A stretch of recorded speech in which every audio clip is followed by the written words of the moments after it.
दोस्तों, आपने इंग्लैंड और ऑस्ट्रेलिया के बीच फेमस टेस्ट सीरीज़ के बारे में तो ज़रूर सुना होगा, जिसका नाम है दी एशेज़।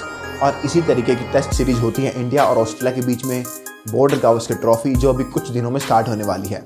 क्यों इस ट्रॉफी का नाम रखा गया बॉर्डर गावस्कर ट्रॉफी, क्यों नहीं गिलक्रिस्ट सचिन ट्रॉफी या फिर सहवाग पॉन्टिंग ट्रॉफी, और साथ ही साथ इस वीडियो में नजर डालेंगे इसी सीरीज़ के कुछ हिस्टोरिक मैचेस पर भी, और साथ ही साथ बात करेंगे इंडिया और ऑस्ट्रेलिया की टेस्ट क्रिकेट हिस्ट्री के बारे में। तो नमस्कार दोस्तों, मैं अंकुर आपका बहुत बहुत स्वागत करता हूं अपने चैनल क्रिकेट व्यूअर पर, और इस वीडियो में जानते हैं बॉर्डर गावस्कर ट्रॉफी के बारे में। तो चलिए वीडियो शुरू करते हैं फिर।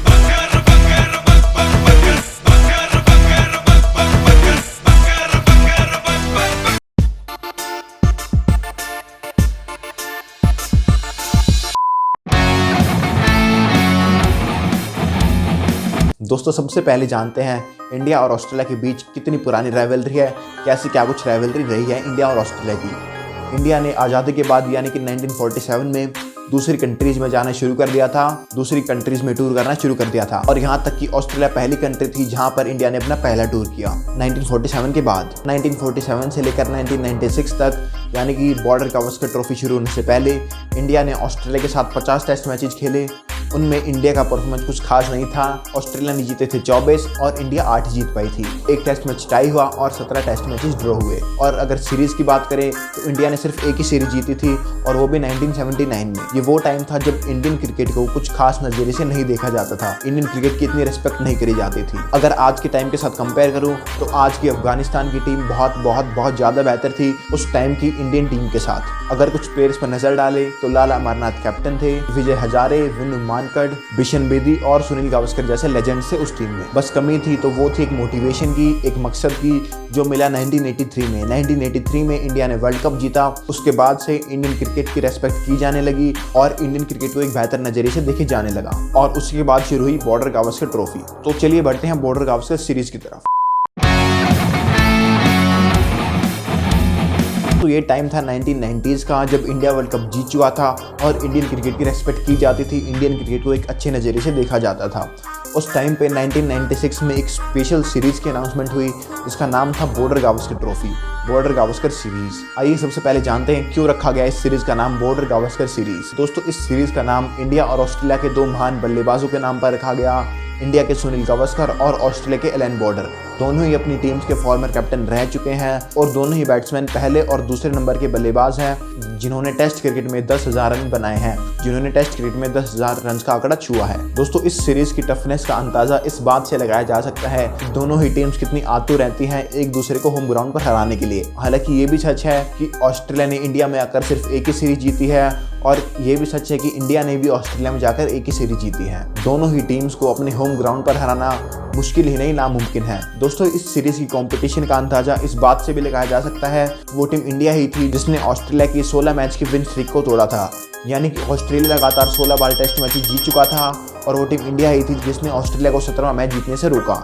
और ये एक बार नहीं, ये दो बार हुआ है, 2001 में भी और 2007 में भी। दोस्तों, जो मैचेस इंडिया में होते थे उनको फाइनल फ्रंटियर और आइकॉनिक इवेंट जैसी टैगलाइन दी जाती थी। इतना स्टिफ कंपटीशन होता था दोनों ही टीम। टेस्ट मैच का रिजल्ट हमें लास्ट डे के लास्ट सेशन पर जाकर मिलता था। और अगर अभी तक की बात करें तो करंटली ये ट्रॉफी इंडिया के पास है।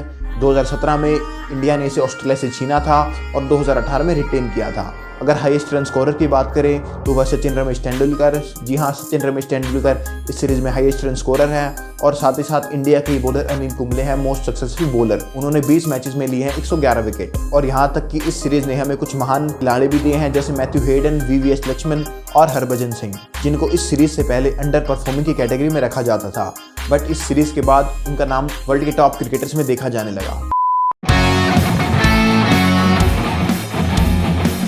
दोस्तों, अब बात करते हैं इंडिया और ऑस्ट्रेलिया के बीच कुछ हिस्टोरिक मैचेस की। वैसे देखा जाए तो इंडिया और ऑस्ट्रेलिया के बीच काफ़ी क्लोज मैचेस हुए हैं, काफ़ी अच्छे मैचेस हुए हैं, बट इस वीडियो में बात करेंगे 2000 और 2001 के टेस्ट मैच की। 3 मैच की सीरीज थी जो खेले जाने वाली थी मुंबई में, कोलकाता में और चेन्नई में। उससे पहले ऑस्ट्रेलिया ने एक भी सीरीज नहीं जीती थी इंडिया में, तो इसी वजह से उस साल ऑस्ट्रेलिया पर काफ़ी प्रेशर था। बट इसके बिल्कुल अपोजिट हुआ और ऑस्ट्रेलिया ने काफ़ी अच्छा क्रिकेट खेला और पहला टेस्ट मैच आसानी से जीत लिया। दोस्तों, अब बारी थी ईडन गार्डन टेस्ट मैच की, जिसे अब तक की क्रिकेट हिस्ट्री का बेस्ट टेस्ट मैच माना जाता है।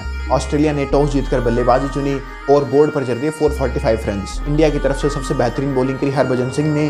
उन्होंने लिए 7 विकेट और उन 7 विकेट में एक हैट्रिक भी शामिल थी। First test hat trick by an Indian player. अब बारी आती है इंडिया की बैटिंग की। इंडिया को चेज करने थे 445 रन और उसके ऊपर देनी थी ऑस्ट्रेलिया को लीड। बट बैटिंग करते वक्त इंडिया का पूरा फ्लॉप शो रहा और इंडिया की टीम सिमट गई 170 रन पर ही। ऑस्ट्रेलिया ने इंडिया को फॉलो ऑन दिया और तीसरे दिन का मैच खत्म होते होते इंडिया का स्कोर था 254 पर 4 और इंडिया अभी भी 20 रन पीछे था ऑस्ट्रेलिया से।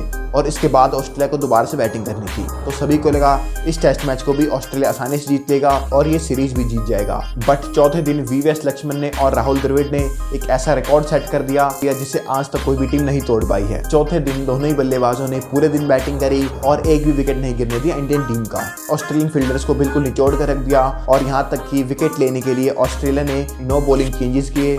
बट उस दिन विकेट नहीं गिरा, मतलब नहीं गिरा, एक भी विकेट नहीं गिरा पाए ऑस्ट्रेलिया के बॉलर्स। एक समय ऐसा था जहां इंडिया का स्कोर था, चौथा दिन शुरू होने से पहले इंडियन टीम का स्कोर था 254 पर 4 और दिन खत्म होने के बाद इंडियन टीम का स्कोर था 589 पर 4 और फाइनली इंडिया ने डिक्लेयर कर दिया 657 रन पर। 5वें दिन पर ऑस्ट्रेलिया को जीत के लिए चाहिए थे 384 रन और सभी को लगा कि ये टेस्ट मैच आसानी से ड्रॉ हो जाएगा। दिन की आखिरी इनिंग से पहले ऑस्ट्रेलियन टीम का स्कोर था 161 for 3 और यहाँ तक सभी श्योर थे कि अब तो टेस्ट मैच पक्का ड्रॉ होगा। बट पहले इनिंग की तरह यहाँ पर भी एक करिश्मा हुआ और ऑस्ट्रेलिया ने अपनी अगली 31 गेंदों में गंवा दी 5 विकेट और उन 31 गेंदों में ऑस्ट्रेलिया बना पाई सिर्फ 8 रन और देखते ही देखते टीम ऑस्ट्रेलिया कुछ देर में ऑल आउट हो गई। तो इस मैच को हमेशा याद रखा जाएगा कि कैसे इंडिया ने एपिक कमबैक्स करे बैटिंग में भी और बॉलिंग में भी। तो दोस्तों अब आप कमेंट करके बताओ कि किस किस ने इस हिस्टोरिक टेस्ट मैच को देखा था या फिर किस किस ने इसके बारे में सुना है। तो दोस्तों अब बढ़ते हैं अपने वीडियो के लास्ट सेगमेंट की तरफ, जो है इंडिया फाइनली कॉन्कर्ड।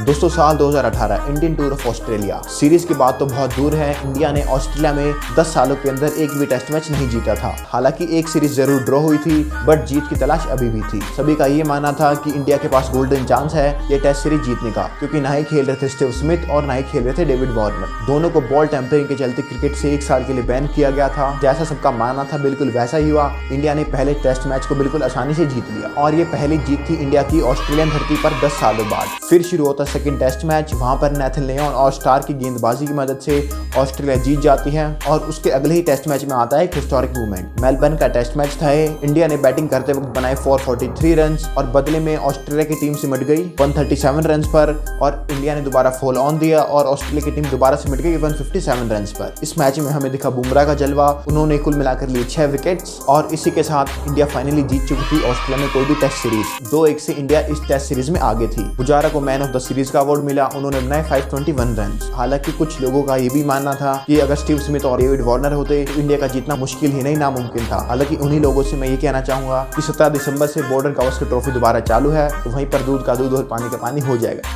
तो दोस्तों इस वाले वीडियो के लिए इतना ही। वो वीडियो अच्छी लगी तो लाइक कर देना और आप इस चैनल की दूसरी वीडियोस भी देख सकते हो। हमने एक वीडियो बना रखी है स्कैम 2013 के ऊपर, तो आई बटन पर उसका लिंक है, तो वहाँ पर जाकर देख सकते हो। और अगर वीडियोस अच्छी लगे, आपको इस चैनल पर कुछ अलग कंटेंट देखने को मिले, तो चैनल को सब्सक्राइब कर सकते हो। तो मिलते हैं नेक्स्ट वीडियो में।